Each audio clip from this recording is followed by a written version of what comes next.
Therapy's had a significant stigma for years. Psychology too. Maybe because of situations like, alright, I diagnose you with depression. Here, have some cocaine. What? But honestly, we could all do with a little bit of applied psychology. It's all in the name of good health after all, but then again, who's to say what's good health and what's not? Like, Do I look healthy to you? so there are different definitions of health, but to really apply it, we can probably split it up into two different parts. The physical and the emotional.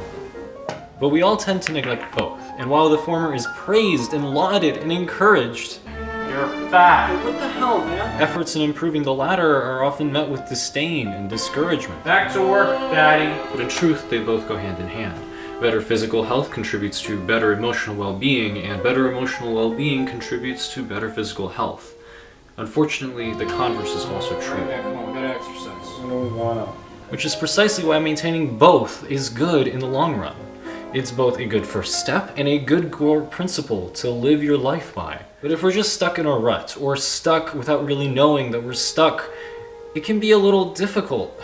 Instead, it might be more helpful to adopt the principle of growth. But then again, there are different definitions of growth. I grew a whole inch. I did the dishes.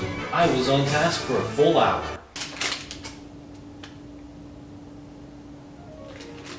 So I found that adopting a theme of growth, rather than something that you'll just try and then throw away the next day, has been a much more helpful and realistic definition. And of course, growth is different for different people. Growth is long-term, growth is self-sustaining, growth is difficult, but still attainable. But how? One word, momentum. Start small, then grow big. It works for exercise, so why shouldn't it work here? Let's start with the emotional branch. Like, we get beaten down every day, and life's stressful, and we gotta cope. Taking time for self-care, to recover, to take a wholehearted break from daily life is important. You'll get burnt out otherwise. And for me personally, when I have found it difficult to relax and take a break, I found that mindfulness and exercises for mindfulness have been some of the most helpful. Just 5 minutes a day will do. With the intention, of course, of making it longer over time.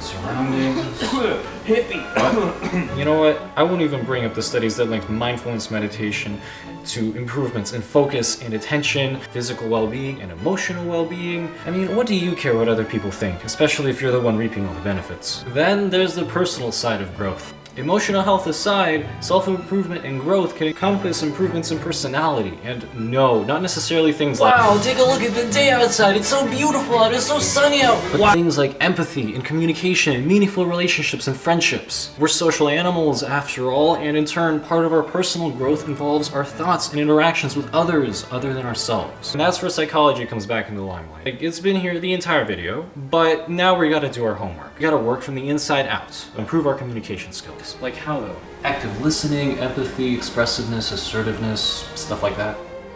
And with relationships, we gotta set boundaries when necessary. We gotta be compassionate when necessary. We need to understand both ourselves and the people that we love. We need to love. But ultimately, it's all in the name of good health. And for good health, we need good growth. And for good growth, we need to love others and ourselves. And for each amateur applying psychologist, each theme means something else. So it's up to you to apply it to yourself.